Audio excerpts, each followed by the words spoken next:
Hello everyone, welcome back to Motivation with me. Now, yesterday we spoke about motivation and the sick. So, we saw how a few words of encouragement, or an action, or a behavior that is displayed to those who are sick, it gives them a motivating trigger to get better soon, or it gives them a motivating trigger that they are not alone.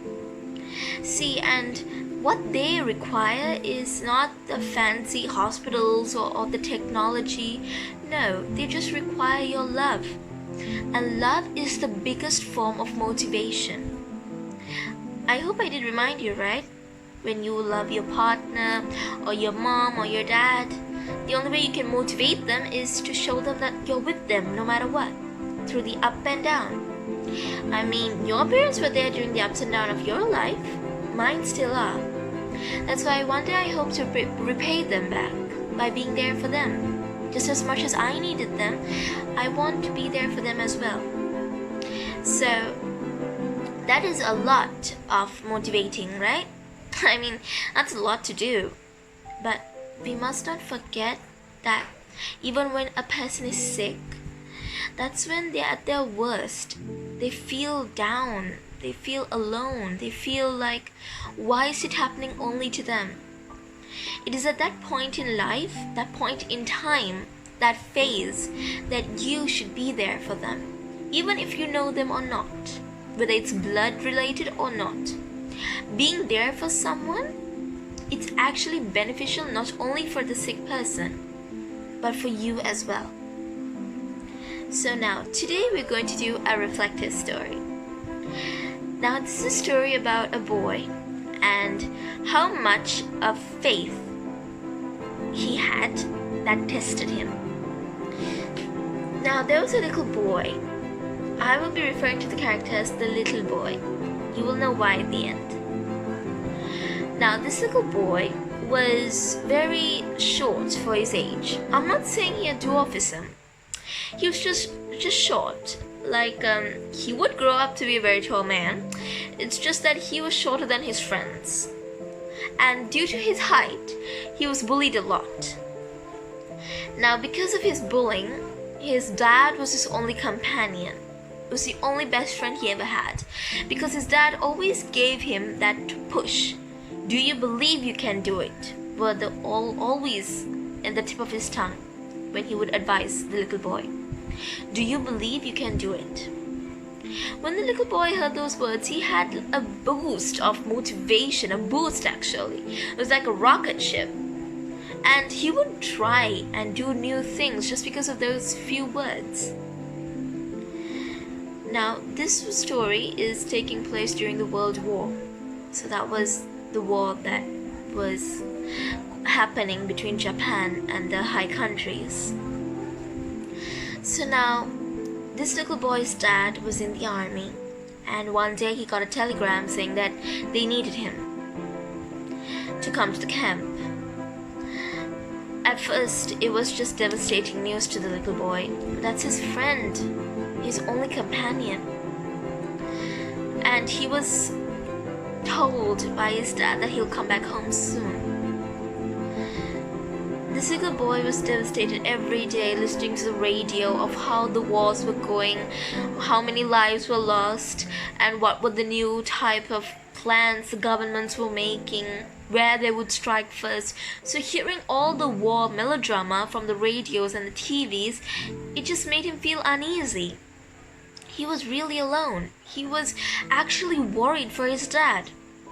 So he thought maybe he would just make the best use of staying positive.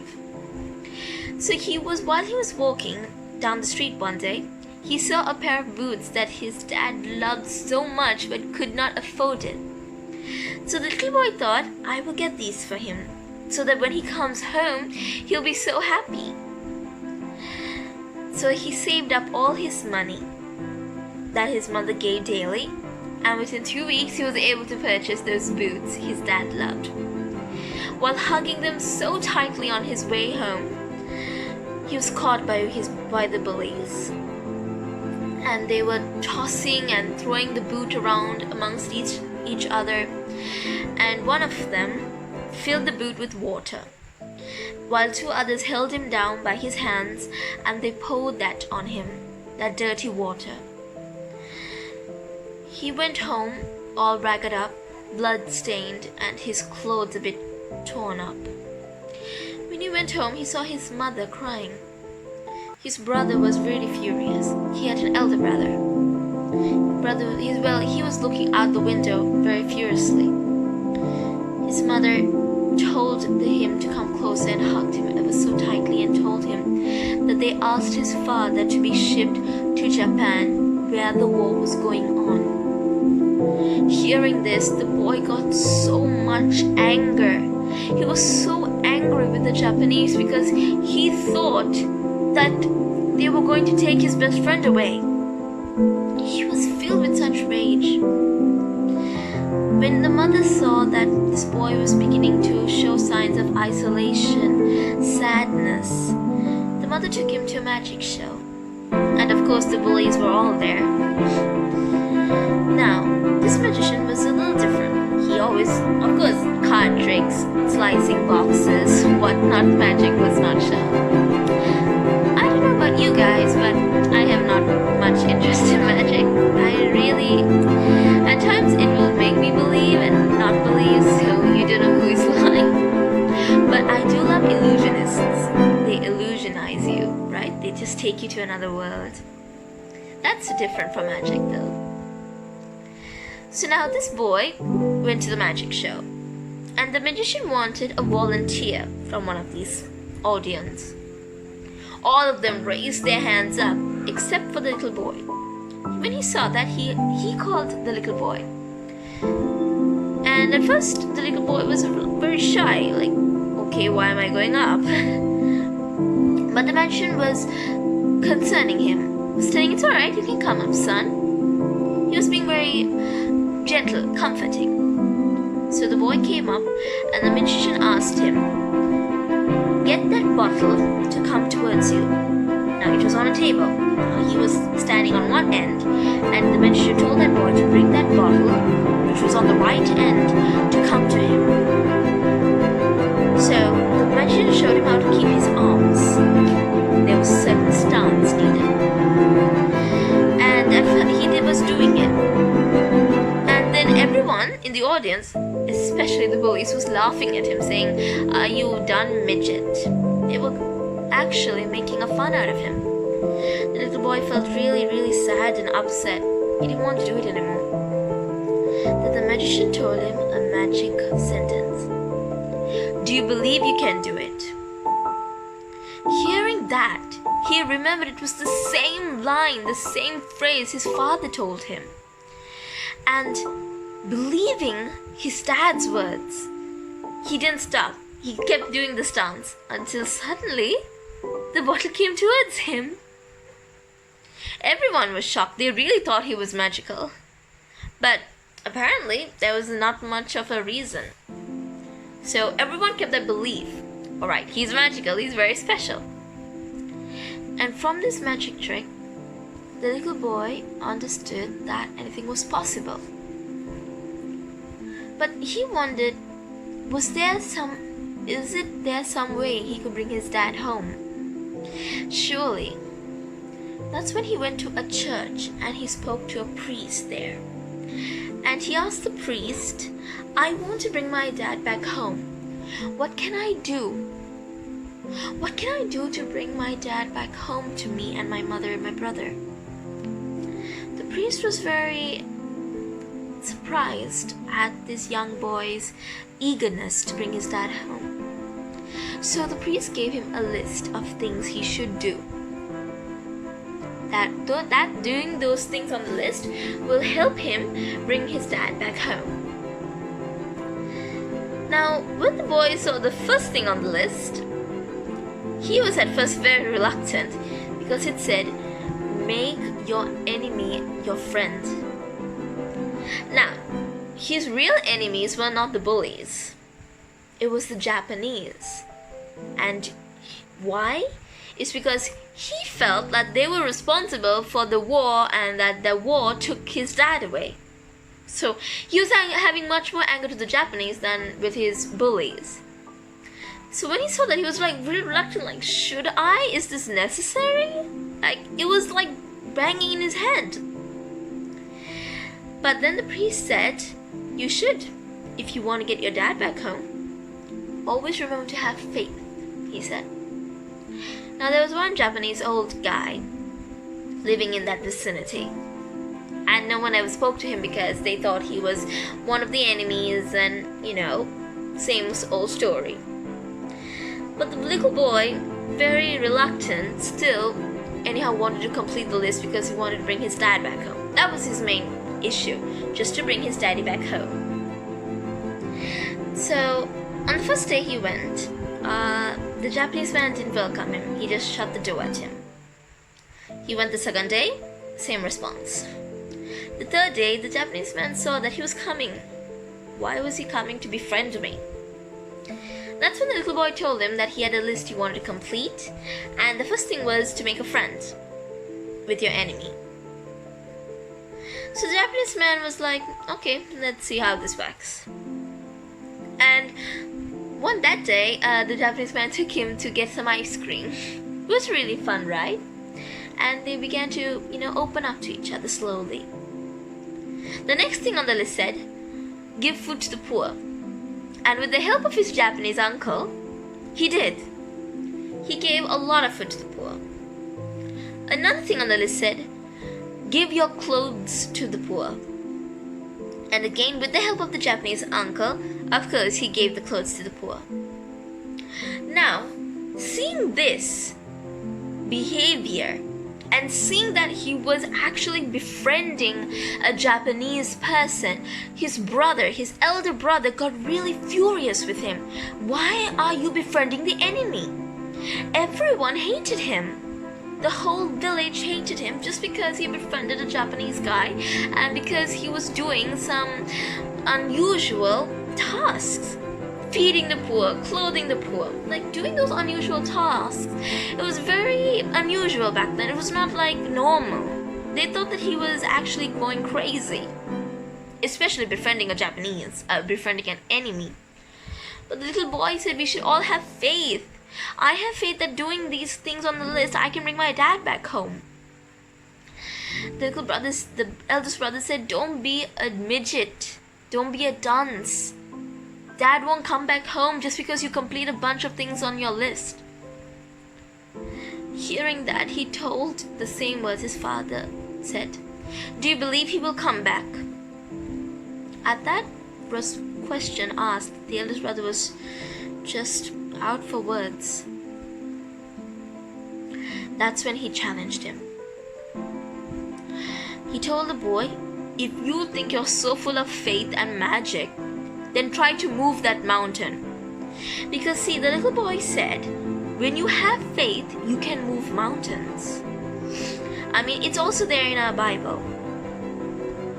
Now, it says that the more faith we have, we would be able to move mountains in life. In general terms, we don't mean to say that you're going to really push a mountain, like the real mountain in nature. What that mountain means is the hard time of your life, the difficulty. That's what the mountain means. If you have faith, you can move it. You can just move all that pressure, all that pain away, and you can make way and make everything feel good again. Now, his eldest brother thought that he was being stupid and challenged him to move the mountain which was in front of them. And literally, it was a huge mountain. The boy, remembering the stance from the magic show, did it. And apparently the earth started shaking. At first everyone was laughing, like, is he really going to do that? But then the earth started shaking so tremendously that everyone felt that the mountain was coming towards him. But I'll tell you a little secret at the end of the story. That's when the brother told him to stop. And that he believed and he would allow little boy to do his own thing. Hearing of this miracle, as they all thought, they devised a new bomb. The government devised a new bomb. and they wanted to put it in Japan. I'll tell you the name of it later. They gave a name to that bomb. Now, after bombing Japan, they thought it would be over. Like, they can come back home, all the soldiers from the front line. But then, again, the mother got a telegram. The little boy's mother got a telegram. And this telegram said that his father, her husband, had passed away in the war. The little boy could not bear to hear those words. His best friend, his only companion, was gone now. During the funeral, he took that picture of his father which was on his coffin and hugged it ever so tightly. Then he took out his list and saw he had one more thing to do: bury the dead. So he was burying his dad. The list was complete. He went home, just sad. He looked at the boots he had got his father and was wondering about that list. Was it even worth it doing those things? He was doubting then, full of self-doubt. It occurred to him that no matter what he did, his dad never came home, and he was very patient. It became like that, but he of course went to see his Japanese uncle, because after all, that's what friends do, right? And his Japanese friend also came occasionally to see him, to make sure he was okay. Once in a way, they would go out for a treat or something, just to lift his spirits. But deep down, he wasn't happy at all. Until 2 weeks later. His mother was hugging a picture of the family with her husband in it. She got a knock on the door, and it was an officer, a sergeant from the army. And they told that they found his dad and they had actually they actually did a mistake. His dad was okay. They had only mistook him for someone else. Hearing that, the boy's heart wasn't at home at that time, actually. He was actually by the sea, looking far into the ocean. Think about his dad. Until his big brother ran and carried him and just said, "You did it, your faith brought him home. Your faith brought Dad home." They quickly ran to the hospital, because that's where his dad was. He was injured a bit. They ran to the hospital to greet him. The little boy didn't forget the shoes, the boots he bought his dad. And when he saw his dad, he said, "I got you the boots you always loved, Pa." His father, ever so proud of his boy. He didn't know, he was lost for words, that he hugged him so tight. And while they were hugging, the little boy said, "I believed, Pa. I believed I could do it." Now, remember I told you that the government was devising a bomb, right, to put it on the Japanese? They gave a name to that bomb because of the incident that he was moving a mountain. They named that bomb the Little Boy. That's why I'm telling you the story. They named that bomb the Little Boy because it taught them, I know it's wrong, what they did was wrong, fighting, wars, whatnot, I don't agree with it. But the reason why they named this bomb after the little boy was because of his amount of faith he had him. The amount of faith that motivated them to make sure that they would not lose the war. And also, don't think that this boy actually had magic. He didn't really move the mountain. It was actually his lucky time that during that time he was actually doing that stance, that there was an earthquake. This boy never really had magic. But can you see how faith brought a long way? And how was that faith built? On motivation by his father's words. Do you believe you can do it? Can you see how motivation actually moved that boy, helped him grow up? Having made a new friend, an enemy, being there for the poor, and got his dad back. See, those are selfless acts, not selfish acts. Those are selfless. The reason why he was doing it was selfish, but the actions were selfless. Do you get it? He was doing it to bring his dad home, so that's selfish. But what he was doing, feeding the poor, clothing them, making a friend with an enemy, those were selfless. That means it did not require much effort. You just had to do it without any any deed proposal. You had to do it with your own heart. And do you remember the magic show? Of course, there was someone underneath moving the bottle. But from that, the boy remembered those words his father said that the magician used. Do you believe you can do it? So remember to always have self-confidence in yourself. Having confidence actually takes you a long way. You'll be more powerful, more determined. You won't even care what the world thinks about you. I mean, look, that boy was bullied, yet he did not stray away from what he wanted to do. No, because he remembered simple words that were motivating him every day.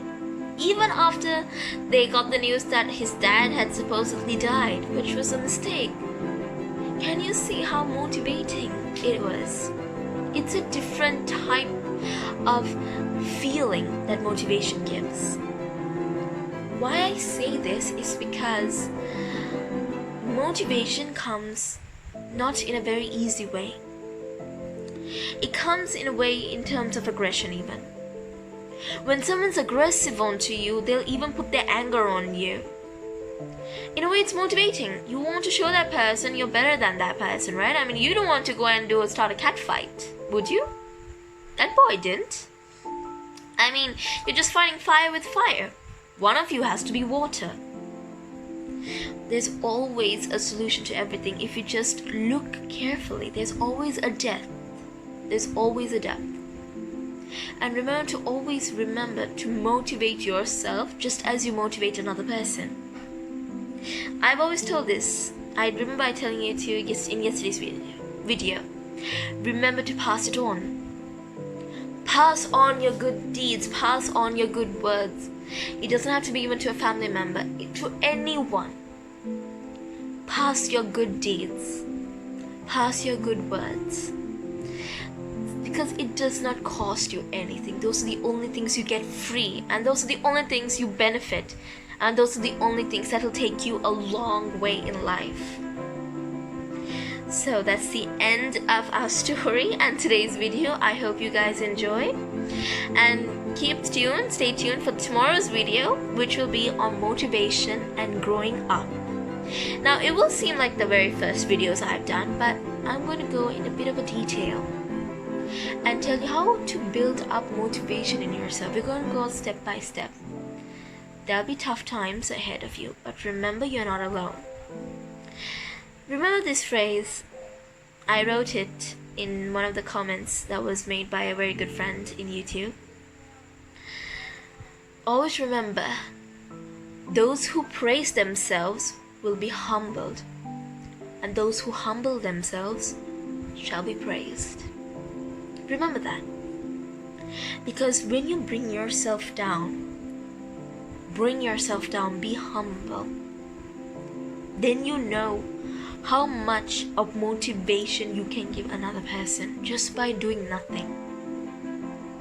Not even raising your voice is motivation itself. Someone will see you and like, why isn't that person talking back? And they'll be amazed, they'll be surprised, they'll be motivated to see that. So always remember to be humble if you want to get somewhere good in life. And like I said, nothing is done easy. I know. But don't forget, you're never alone. We're all there to help one another. We just have to find the right people who will help us and not take advantage of us. Anyhow, you all take advantage in small ways, right? I don't say that I'm very good. But remember to always be humble. And don't worry, have your self-confidence with you. And to always remember, motivation is the key in life. It doesn't matter where you come from, what you do, what's your status, whether you're married or not, whether you're rich or poor, motivation still remains the same. And that leads to humanity. So, I'll see you soon. Take care, guys. Bye.